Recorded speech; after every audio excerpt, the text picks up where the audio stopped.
नमस्कार। आज तारीख है 5 सितंबर, दिन शुक्रवार। आप सुन रहे हैं द लेंस का न्यूज पॉडकास्ट राउंड अप। मैं हूं अरुण पांडे। करते हैं खबरों की शुरुआत।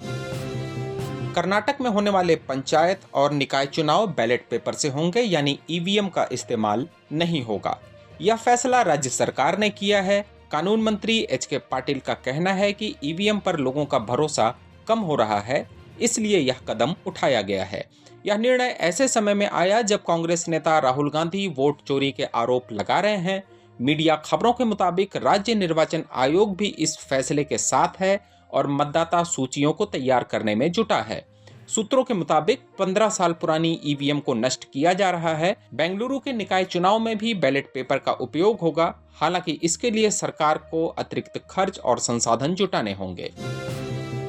निजी मेडिकल कॉलेजों को घूस देकर फर्जी मान्यता देने के मामले में सीबीआई की चार्जशीट से सनसनीखेज खुलासे हुए हैं, जिसमें गुजरात के स्वामी नारायण मेडिकल कॉलेज का नाम सामने आया है।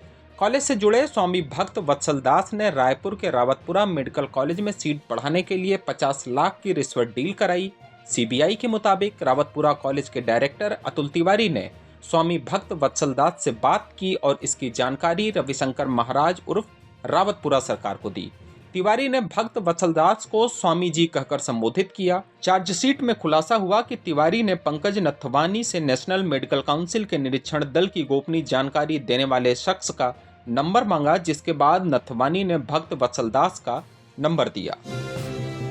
महाराष्ट्र के डिप्टी सीएम अजीत पवार और महिला आईपीएस अधिकारी अंजना कृष्ण के बीच तीखी बातचीत का वीडियो सोशल मीडिया पर वायरल हो गया है। यह मामला सोलापुर के कुर्डू गांव का है, जहां 31 अगस्त को अवैध पुरुम खनन की शिकायत पर डीएसपी अंजना कार्रवाई करने पहुंची थीं। इसी दौरान एनसीपी कार्यकर्ता ने अजीत पवार को फोन लगा दिया। वीडियो में डिप्टी सीएम अजीत पवार कथित तौर पर गुस्से में कहते हैं, मैं डिप्टी सीएम बोल रहा हूं, कार्रवाई रोको। बाद में उन्होंने वीडियो कॉल कर तहसीलदार से बात करने को कहा। इस घटना के बाद एनसीपी के कुछ कार्यकर्ताओं पर सरकारी काम में बाधा डालने का केस दर्ज हुआ। उद्धव गुट के शिवसेना नेता संजय राउत ने अजीत पवार के रवैये की कड़ी आलोचना की है। अमेरिकी राष्ट्रपति डोनाल्ड ट्रंप ने अब यूरोप पर निशाना साधा है। गुरुवार को विश्व नेताओं की एक बैठक में ट्रंप ने कहा, यूरोप को रूसी तेल की खरीद बंद कर देनी चाहिए। साथ ही उन्होंने यूक्रेन युद्ध खत्म करने के लिए चीन पर आर्थिक दबाव डालने की बात कही। यह बयान ट्रंप ने यूक्रेनी राष्ट्रपति वोलोदिमीर जेलेंस्की और यूरोपीय नेताओं के साथ एक बैठक में दिया। दूसरी ओर फ्रांस के राष्ट्रपति इमैनुएल मैक्रों ने कहा कि 26 देशों ने यूक्रेन में शांति के लिए संभावित सेना में योगदान देने का वादा किया है। हालांकि बिना अमेरिकी समर्थन के यूरोप के लिए यूक्रेन को सुरक्षा की गारंटी देना मुश्किल होगा। उधर विदेश मंत्रालय ने अमेरिकी राष्ट्रपति डोनाल्ड ट्रंप की ताजा टिप्पणी पर चुप्पी साध ली, जिसमें उन्होंने भारत, रूस और चीन का जिक्र किया था। ट्रंप की यह टिप्पणी चीन के तियानजिन में हुए एससीओ शिखर सम्मेलन के 10 दिन बाद आई, जहां प्रधानमंत्री नरेंद्र मोदी और रूसी राष्ट्रपति व्लादिमीर पुतिन शामिल हुए थे। विदेश मंत्रालय के प्रवक्ता रणधीर जायसवाल ने कहा, इस पोस्ट पर अभी कोई टिप्पणी नहीं। हालांकि उन्होंने भारत अमेरिकी संबंधों को बेहद अहम बताया। जायसवाल ने कहा कि दोनों देश एक मजबूत वैश्विक रणनीतिक साझेदारी साझा करते हैं, जो लोकतांत्रिक मूल्यों और आपसी हितों पर टिकी है। उधर नेपाल सरकार ने कई लोकप्रिय सोशल मीडिया प्लेटफॉर्म पर प्रतिबंध लगा दिया है। Facebook, WhatsApp, x, Instagram, YouTube, LinkedIn, Snapchat समेत कई प्लेटफॉर्म अब नेपाल में उपलब्ध नहीं होंगे। दूरसंचार प्राधिकरण ने सरकार और सर्वोच्च अदालत के आदेश के बाद यह फैसला लिया है। एनसेल और अन्य इंटरनेट सेवा प्रदाताओं ने इन प्लेटफॉर्म को ब्लॉक कर दिया। नेपाल की सरकार का कहना है कि यह कदम सोशल मीडिया को व्यवस्थित करने और अवैध गतिविधियों पर रोक लगाने के लिए उठाया गया है।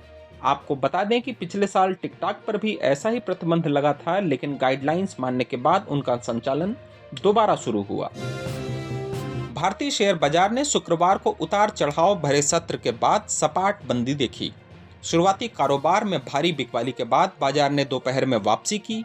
बीएसई सेंसेक्स 7.25 अंक नीचे बंद हुआ, जबकि निफ्टी 6.70 अंक ऊपर रहा।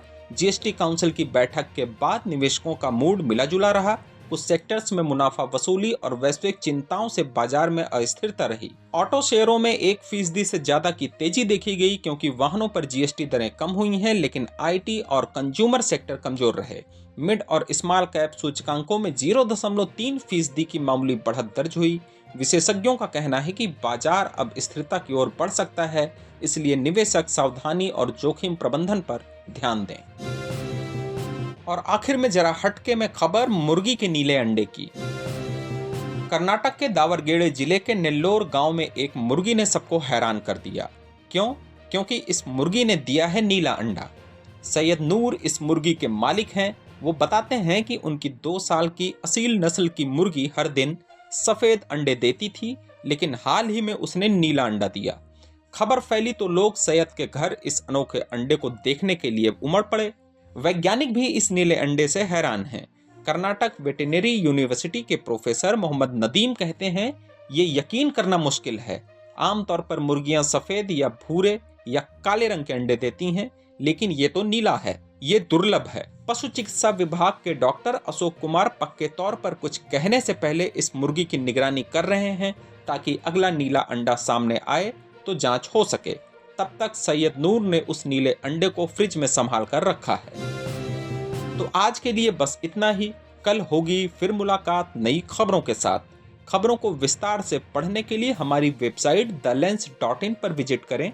यूट्यूब के अलावा हमारे पेज को एक्स, फेसबुक और इंस्टाग्राम पर भी फॉलो करें। शुक्रिया।